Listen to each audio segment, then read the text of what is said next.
अच्छा, हम कहाँ पे क्या बात कर रहे थे जब मीटिंग ऑफ हुई थी? डिपार्ट अब लोकेशन को हमें कंप्यूटर करना था डिपार्टमेंट में से। अच्छा, यहाँ तक हमने ये समझ कर लिया है। यहाँ तक ठीक है। अब हमने आगे लगानी है, फिल्ट्रेशन लगानी है, फिल्टर करना है कैसे। वो कहता है उन एम्प्लॉय के मुझे नाम दो जिनकी सैलरी किंग से कम है। किंग कोई एम्प्लॉय का नाम हो सकता है। और लेट से जी किंग की सैलरी है 25,000, 25,000, ठीक है। तो उन एम्प्लॉय का नाम चाहिए जिनकी सैलरी किंग की सैलरी थी इनके 25,000 से कम है। ठीक है, अब ये लॉजिक आप लगा सकते हैं सिंपल। अब वेयर चूंकि मैंने एक दफा यूज कर लिया एंड, ठीक है, ये एक। अब नेक्स्ट मुझे एंड लगाना पड़ेगा ताकि ये एक वेयर की क्लॉज होगी। अब एंड के बाद दूसरी स्टेटमेंट होगी वेयर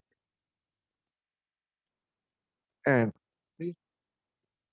अब सैलरी के लिए ऐसे करना है, मैंने कहा जी सैलरी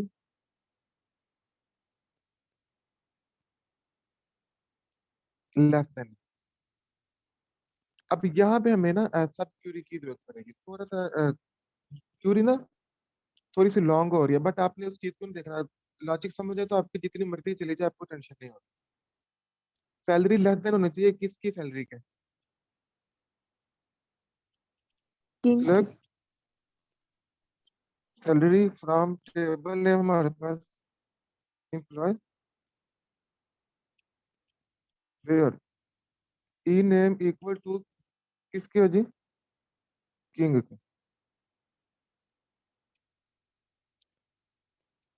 ये बताएं किस किस को ये बात समझ आती है ध्यान से। अच्छा, हमें इस असूल का पता है कि सबसे पहले जो हमारी क्यूरी चलती है वो ये जो पैरेंथेसिस वाली होती है ना, सब क्यूरी ये वाली चलती है। तो इस क्यूरी में या मैंने क्या किया, मैंने एम्प्लॉय नेम जिसका नाम किंग है उसकी सैलरी गेट की है। यानी कि अगर आप देखें ना, ये यहाँ से लेके यहाँ तक मुझे ये क्यूरी कौन सी आउटपुट देगी? किंग की कोई भी जो भी सैलरी होगी, फॉर एग्जाम्पल किंग की सैलरी है 25,000, तो ये आउटपुट मिल गया मुझे, और कुछ नहीं मिला। इस नेस्टेड क्यूरी से सिर्फ मुझे 25,000 मिला। अब आ जाए आउटर क्यूरी पे देखें। आउटर क्यूरी में अगर मैं इसको थोड़ा सा डीप में लेके जाऊँ तो ये चूंकि मेरा सैलरी है, सैलरी लेस देन होनी चाहिए थी कितनी? 25,000। ठीक है, वो कंडीशन भी ट्रू होगी। एंड ये हमने जो ज्वाइन के लवाजमात थे वो पूरे किए, और हमने शो क्या करवा दिया, लोकेशन और एम्प्लॉय ने। अब जस्ट उन एम्प्लॉय के नेम शो होंगे जिनकी सैलरी 25,000 से कम है, और 25,000 से कम से मुराद जिनकी सैलरी किंग से कम है। यस। यहाँ तक किसी को कोई कंफ्यूजन? ये जो मैंने क्वेरी रन किया नो सबको सर। समझ आ रही है? चले नेक्स्ट। अब कह रहा है कि show the salary grade. Salary grade किस कॉलम में मौजूद है? ये वाला कॉलम मौजूद है जी मेरे पास सैलरी ग्रेड का। ठीक है, show the salary grade of all employ.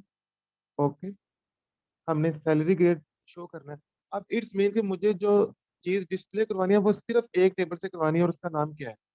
Salary grade. तो अब मुझे कोई ज्वाइन की जरूरत नहीं है। अब किन की मुझे सैलरी ग्रेड शो करवानी है? जिनकी सैलरी, वो कह रहा है ग्रेटर देन है सैलरी ऑफ किंग। सिर्फ अब किंग के नहीं बल्कि फॉर्ड एंड माइचल। अब उसने तीन नाम लिए हैं, ठीक है ना। वो कहता है उनकी जो है ना सैलरी ग्रेड डिस्प्ले करवाओ जिनकी सैलरी इन तीन बंदों से ज्यादा है। अब देख इस क्वेरी को देख, सिंपल सिलेक्ट। क्या आपने शो करवाना है? Salary grade. अब ये यस। जो सेल ग्रेड है ये किस टेबल पे मौजूद है? उस इस टेबल का नाम भी आप देख सकते हैं, सेल सेल ग्रेड ही है ये वाला।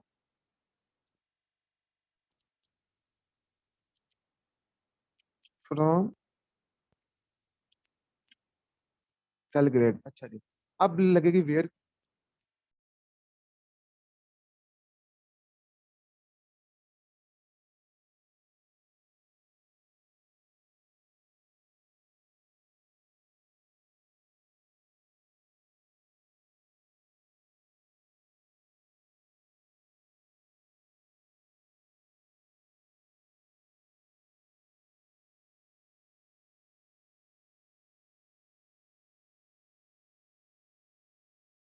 एंड माइचल, ये एम्प्लॉय नेम, ये तो सारी बात है ना इस टेबल पे एग्जिस्ट करते हैं, एम्प्लॉय वाले टेबल पे। यस जो मैंने इन्फॉर्मेशन डिस्प्ले करनी है वो सैलरी ग्रेड की है, बट मुझे जो इन्फॉर्मेशन चाहिए वो एम्प्लॉय वाले टेबल से चाहिए। यानी कि दो टेबल आपस में अब कम्युनिकेशन करेंगे, उसका एक ही सोल्यूशन है, दो सोल्यूशन हो सकते हैं, या ज्वाइन और या सब क्यूरी। ज्वाइन हम तब यूज करेंगे जब हमें दोनों टेबल से इन्फॉर्मेशन शो करानी पड़ेगी, अदरवाइज हम ज्वाइन को अवॉइड करेंगे, सब क्यूरी यूज करेंगे। ठीक है।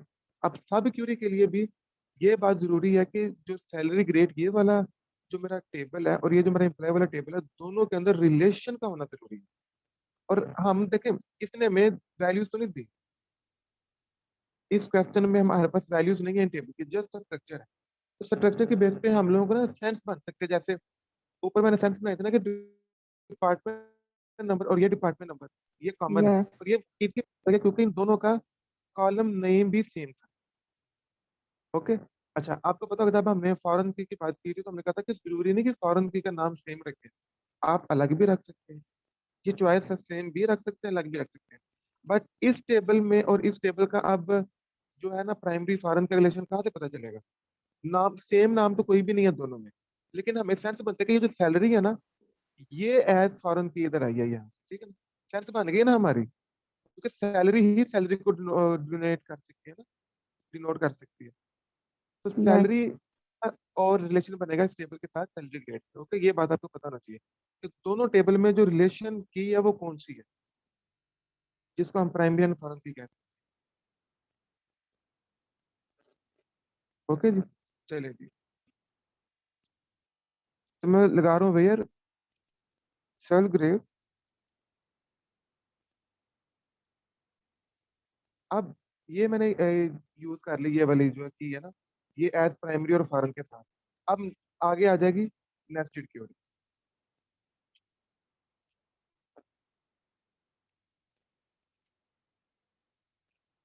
Select salary. अच्छा, अभी आप ना यहाँ पे नोट करेंगे एक चीज, शायद आप कंफ्यूज हो जाएंगे। ये जो है ना वेयर के बाद सेल ग्रेड और फिर सिलेक्ट के बाद सैलरी, ये हमेशा जब आपने सब क्वेरी यूज करनी है तो जो रिलेशन होगी वो यूज होगी। ओके, एक बात। दूसरी बात, यहाँ पे जो हम चीज यूज करेंगे ना और नेक्स्ट जो टेबल में जो चीज यूज करेंगे वो सेम होनी चाहिए, अलग अलग नहीं होनी चाहिए। नाम सेम हो सकता है लेकिन इनकी वैल्यूज नहीं गलत हो सकती, वो सेम ही होंगे। ये बात समझ आई है आपको? यानी कि अगर वैल मैंने सैलरी ग्रेड और सिलेक्ट के बाद मैंने फॉरेन सैलरी ले ली, क्यों? क्योंकि इनका आपस में रिलेशन था इसलिए लिए। ऊपर वाले टेबल में देखिए, मैंने यहाँ पे भी सैलरी ली और यहाँ पे भी सैलरी ली, यानी कि सेम जो है ना डोमेन की चीजें आ सकती हैं, डिफरेंट डोमेन की चीजें यहाँ पे नहीं आ सकती। मतलब ऐसा नहीं हो सकता कि यहाँ पे मैं डिपार्टमेंट नेम यूज करूँ और यहाँ पे मैं नंबर यूज कर लूँ, क्योंकि वो तो डोमेन अलग अलग हो गया ना। तो इस तरह का कंफ्लिक्ट आपने नहीं लेना, सेम डोमेन की चीजें लेनी। ये पॉइंट सर आपने यहाँ यहाँ पे। पे इन क्यों लगाया? हाँ जी। ये जो इन है ना ये ऑपरेटर है, इन ऑपरेटर है, जैसे इक्वल टू ऑपरेटर है उसी की तरह, ठीक है। बट फर्क है, इक्वल टू में और इन के ऑपरेटर में फर्क यह है कि जो इन है ना वो जितनी भी, मतलब इस टेबल में से मैं जितनी भी इंफॉर्मेशन लेना चाहता हूँ ना रो वाइज, वो अलग अलग करके मुझे सारी प्रोवाइड करता है। इक्वल टू समटाइम क्या करता है, एक रो प्रोवाइड कर देता है, नेक्स्ट फिल्टर नहीं करता। तो इन जो है ओके वो आपने इक्वल टू को ही समझना है। बट क्या है कि वो जितनी भी नेक्स्ट टेबल में रोज होंगी ना जो मैच करती होंगी, लाइन बाय लाइन सारी मुझे प्रोवाइड कर देते हैं। आप यानी कि और ऑपरेटर की तरह काम करते हैं, इन जो है वो और ऑपरेटर की तरह उस सेंस में काम करते ओके हैं। अच्छा जी, हम कहाँ तक हैं? यहाँ तक सबको बात समझ आ रही है? बाकी लोग तो पता नहीं सुन भी रहे हैं कि नहीं। Yes sir. Yes sir. ठीक है, ठीक। ये मैं अब नेक्स्ट टेबल पे जो कि जंप कर चुका हूँ, तो मैं नेक्स्ट टेबल पे आ चुका हूँ, फ्रॉम एम्प्लॉय वेयर। अब मैंने असल फिल्ट्रेशन करनी है इन तीन बंदों के लिए यहाँ पे।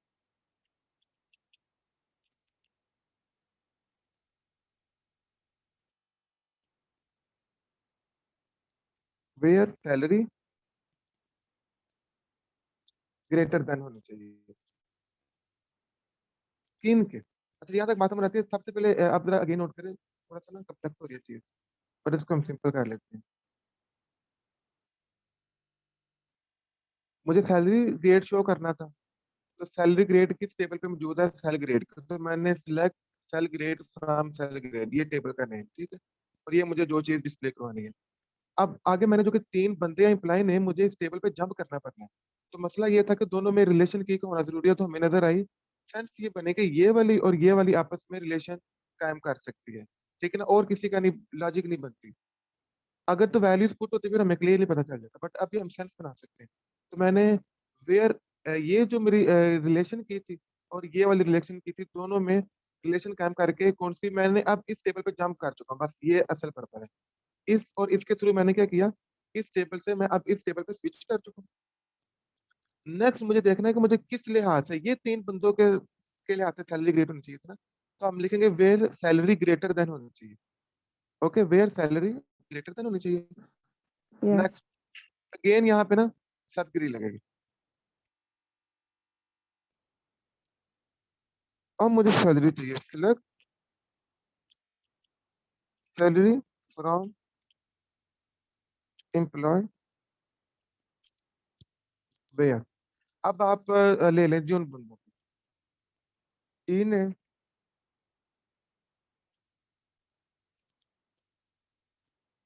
पहला नाम कौन सा जी, किंग। सेकंड नाम कौन सा, आप लिखें फॉर्ड। फोर्ड। और थर्ड नाम कौन सा हमारे पास, माइकल। मिचेल। जी पीछे, ओके हो गया। एक दफा यस। फिर गौर से देखें। ये आप, मैं अगेन बात कर रहा हूँ, आपने इस चीज से कंफ्यूज नहीं होना कि ये पता नहीं कितनी लंबी क्यूरीज हो रही है, ऐसे नहीं। सबसे पहले देखें, हमने ये तीन नाम फिल्टर कर लिए जो इम्प्लाई के नेम थे, तो जो कि जो बिल्कुल ये नाम, अब in again equal to operator की तरह काम करता है। यानी कि ई नेम इक्वल होना चाहिए किंग के, और ई नेम इक्वल होना चाहिए फॉर्ड के, और ई नेम इक्वल होना चाहिए माइचल के। यानी कि अगर मैं इसको ओपन करूँ ना इन ऑपरेटर को, इसको मैं ऐसे कर सकता हूँ। Sorry, excuse me, sir.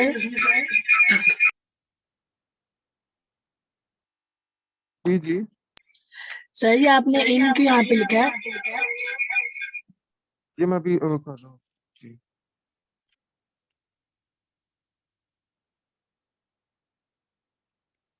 ये देखिए, अगर मैं इन ना लिखता फिर मैं ये लिखता, इस बात की समझ आती है ना आपको, कि अगर तो employee name yes. King Ford and Michael, ये तीन नाम मैंने गेट कर लिए। तो देखें, बार बार इतनी लेंथी क्वेरी की बजाय हम क्या करते हैं, इन कर लेते हैं। इन क्या करेगा, इन तीनों नामों को वो कंसीडर कर लेगा कि भाई इन नाम को हमने गेट कर लिया, ओके। तो इन चूंकि और पट्टे की तरह काम करता है, तो ये तीनों नाम मैंने एक दफा ले लिया, इसलिए मैंने पूरी सिक्योरिटी को शॉर्टकट किया। Okay sir. अगर आपको एक नंबर आया तो आप ऐसे भी करें तो भी क्यूरी चल सकती है, लेकिन वो थोड़ा लेंथी हो जाएगी, बट कोई मसला नहीं, चल जाएगी।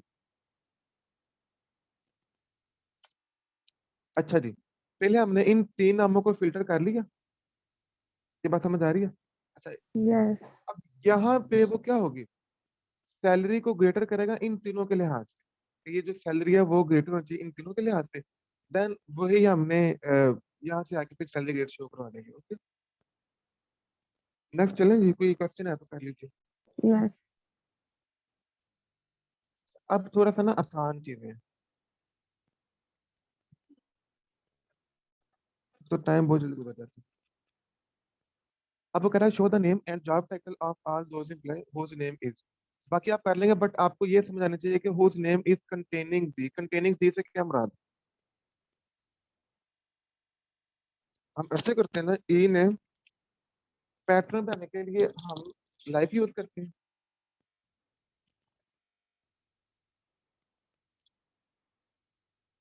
Percentage the percentage. एक बात, नेक्स्ट वो क्या कह रहा है, यानी कि जी कंटेन होना चाहिए, तो इससे हो गया। और अब कहता है कि दूसरी, और हम इधर और यूज कर लें, और at fifth place having S, यानी कि एस होना चाहिए फिफ्थ प्लेस पे, तो आप देखें लाइव, तो हम कह सकते हैं पहली place, second, third, fourth, fifth पे क्या होना चाहिए जी, एस होना चाहिए, एस। और एस के बाद कुछ भी हो, ठीक है। नेक्स्ट, ये भी कंडीशन होगी हमारे पास। नेक्स्ट वो कह रहा है और starting with Y, starting with Y क्या क्या मतलब है, आप समझ सकते हैं। वो ऐसे जी उसने स्टार्ट करना। Got it. नेक्स्ट आ जाए। आर हैविंग टू ए, यानी कि यहाँ उसके नाम में 2 दफा ए आना चाहिए। लाइक परसेंटेज ए, परसेंटेज ए, परसेंटेज। ठीक है, इसको एक दफा आप चला के ना कंफर्म कर लीजिएगा, ये जो लास्ट वाला है ना 2 ए वाला, ये इस तरह ही काम करेगा। बाकी आप कर लेंगे, ठीक है। इसमें यही चीज करने वाले थे कि किस तरह आपने जो पैटर्न है वो मैच कैसे करना, वो ये चीज बता रहा है। नेक्स्ट क्यूरी में आए। अच्छा, नेक्स्ट ये चीज वगैरह के उन एम्प्लॉय के नेम शो करें जिन्होंने कंपनी ज्वाइन की है after 6 month of king and. अच्छा, करंटली सर्विंग इन लाहौर से मुराद है कि आपने ये चेक करना है कि उनकी जो लोकेशन है वो इक्वल टू होना चाहिए किसके जी, लाहौर के। तो करंट सर्विंग इन लाहौर वाली कंडीशन यहाँ से ठीक हो जाएगी कि उनकी लोकेशन कहाँ पे होनी चाहिए, लाहौर पे। नेक्स्ट, ये जो चीज है ना 6 मंथ, यहाँ पे हम ये आप ना भी कीजिएगा, लेकिन सर समझ लें हायर डेट से देखते हैं। तो हम ना यहाँ पे एक फंक्शन यूज करते हैं राउंड का, और हम क्या कहते हैं, हम कहते हैं जो सिस्टम डेट है ना हमारी, वो खुद ही एक्सट्रैक्ट कर लेगा आपकी सिस्टम डेट को। सिस्टम डेट और हायर डेट। हायर डेट ये वाला कॉलम है कि जो एम्प्लॉय ने हमारी कंपनी ज्वाइन की थी उसकी क्या डेट थी। तो इससे हमें पता चल जाता है दोनों का ना ड्यूरेशन टाइम पता चल जाता है। बट ये चूंकि वो मैथमेटिकल फार्मूला लगना है, तो ये अपना आगे कीजिए, ठीक है। इसमें इस तरह का नहीं आएगा। नेक्स्ट। अब कह रहा है कि आप उन एम्प्लॉय के नेम शो करें जिनकी सैलरी ग्रेटर देन है average salary of all department and less than है the salary of maximum salary of department. चलिए इसको हम कर लेते हैं। डिस्प्ले द नेम ऑफ दो एम्प्लॉय, जस्ट मुझे एम्प्लॉय के नेम डिस्प्ले करने हैं। उसका क्या,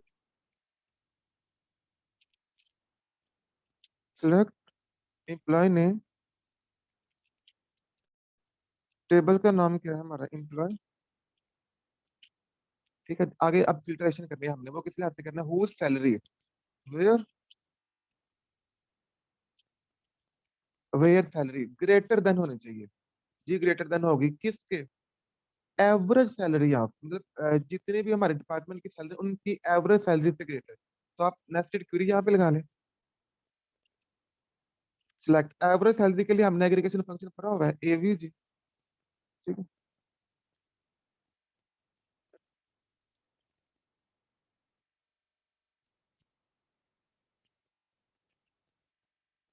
एक सेकंड।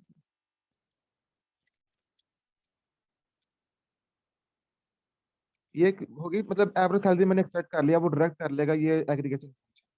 आगे क्या कर रहा है, average less than. Department and less then. ठीक है, अब यहाँ पे आप लगाएं एंड, एंड ऐसे भी लिख सकते हैं और आप ऐसे भी। ठीक, ये अब तक कर लीजिएगा, एंड लेस देन होनी चाहिए जी किसके, मैक्सिमम सैलरी।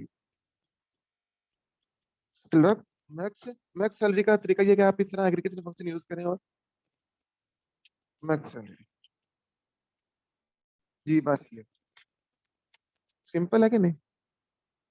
अब यस। चीजें आपको क्लियर हो जानी चाहिए। पहले हमने ग्रेटर वाला काम पूरा कर लिया, यहाँ से हमने एवरेज सैलरी निकाली, फिर उसने लेस देन कहा था मैक्स सैलरी के, तो भी हमारे पास एग्रीगेशन फंक्शन मौजूद है, इससे हमने मैक्स सैलरी डायरेक्ट निकाली। ठीक है, इसको यहाँ पे भी क्लोज करना। जी ठीक हो गई। कुछ सेंस बनती है कि नहीं अब बात की इन चीजों पे कि किस तरह आपने क्वेरीज लिखनी है, कैसे करना है। यस।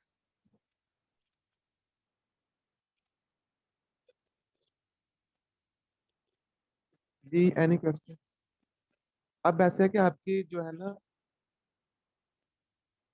नेक्स्ट क्लास में आपका टेस्ट होगा। ओके, सर किस चीज इसकी को करना है क्यूरी का?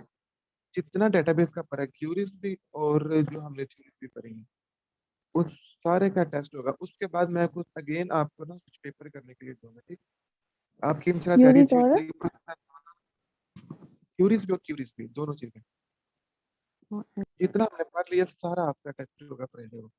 और ये कोई छोटा मोटा टेस्ट नहीं होगा, इसकी बिल्कुल आपकी ये समझ लें कि आपके फाइनल जो एग्जाम होंगे ना, उनसे ज्यादा इसकी वैल्यू है आपकी मिड एग्जाम। ये असल आपकी जो वैल्यू है ये काउंट होगी। तो कब होगा? ये मैं फ्राइडे को कर सकता हूँ, या इस दफा तो मैं सैटरडे को भी मुझे छुट्टी है, ठीक है, तो मुमकिन है इस दफा मैं सैटरडे को ये टेस्ट कंडक्ट कर लूँ, ठीक है, फ्राइडे या सैटरडे। आप लोग तैयारी बस पक्की रखिए। सर मंडे को फिर वो हमें कॉलेज नहीं आना, मंडे को कब आना है? सैटरडे को भी सैटरडे आना है। ठीक। हाँ, जब आप कॉलेज जाएंगे ना तब फिर हमने कुछ नया प्लान किया है। हाँ मतलब ये मैंने ऑनलाइन ही टेस्ट लेना आपसे, मुझे पता मैंने कैसे लेना, आपके पास सारी चीज आनी चाहिए, ठीक है ना। क्यूरीज का टेस्ट इतना हो सकता है कि मैं आपसे कहूँगा आप स्क्रीन शेयर करें और ये क्यूरी करके दें अपने एसक्यूएल ओके सर। पर। और कंसेप्चुअल चीजें होंगी और वो मैं वैसे भी आपसे पूछ सकता हूँ कोई भी कंसेप्ट। जी ठीक है। तो ये सारी क्लास में भी ना ऑन कर दीजिए इस चीज। ओके जी, अल्लाह हाफिज़।